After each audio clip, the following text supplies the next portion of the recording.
Accord de partenariat visant à améliorer les réseaux de l'électricité, c'est ce que la Sénélec a signé aujourd'hui avec les réseaux dits intelligents Enedis, EDF et Smart Grid. Pour nous, les réseaux intelligents, c'est les réseaux qui permettront en temps réel de détecter les anomalies, de réagir en temps réel pour que le client ne sente jamais la perturbation. C'est aussi simple que ça. Et quand vous voulez avancer, eh bien, il faut aller vers celui qui est devant vous, il ne faut pas regarder autrement. Et nous avons noué ce partenariat avec EDF, avec Enedis. Et dans les accords de coopération que nous avons signés aujourd'hui, ce n'est pas des accords commerciaux, c'est des accords de partenariat pour des échanges, pour la réflexion, pour l'approfondissement, le retour d'expérience. Et naturellement, de l'expérience, ils en ont beaucoup plus que nous. Et donc nous serons à la bonne école pour apprendre, mais également ils vont apprendre de nos difficultés, ils vont apprendre de nos capacités à surmonter ces difficultés pour eux-mêmes avancer. Je le disais tout à l'heure, la révolution du numérique n'a pas remplacé, mais a rattrapé la révolution industrielle. Elle va l'accompagner. Et même dans la révolution déjà du numérique, on est dans une phase de digitalisation avec tous ces objets connectés, interconnectés.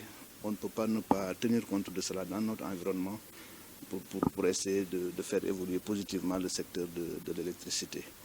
Cette coopération, qui s'inscrit dans une longue histoire de partenariat et d'échange, est appréciée à sa juste valeur. Sur aussi une philosophie importante pour nous d'approche, de pouvoir vraiment intégrer les problématiques spécifiques qu'il y a au Sénégal, concourir aux avancées. On a parlé tout à l'heure des forts progrès en termes de qualité de fourniture, passer de plus de 900 heures à moins de 30 heures. Effectivement, ça relève, je dirais, du miracle, et surtout dans la rapidité où ça a été réalisé. On sait que pour aller plus loin, il y a encore des efforts à faire. Il y a la technologie qui a avancé. On a eu une très belle présentation d'Akili.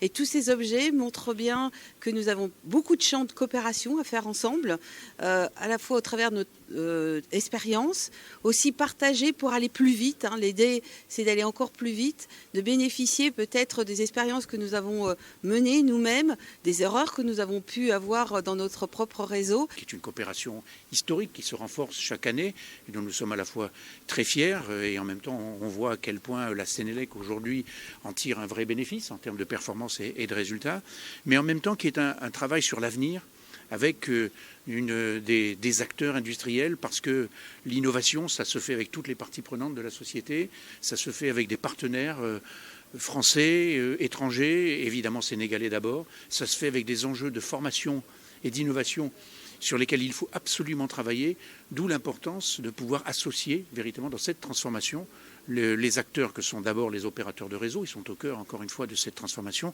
mais tout l'écosystème qui doit y être associé pour pouvoir y répondre dans les enjeux très courts qui sont les nôtres. Et c'est pour ça que je disais que cet accord de coopération est certes un accord technique, générateur de valeur, à n'en pas douter, mais également un accord d'avenir véritablement stratégique, parce qu'il engage la Sénélec, il engage ses partenaires dans la transformation aujourd'hui véritablement du Sénégal, de ses infrastructures. En attendant des résultats positifs, les clients peuvent déjà à présent commencer à délecter des performances du réseau.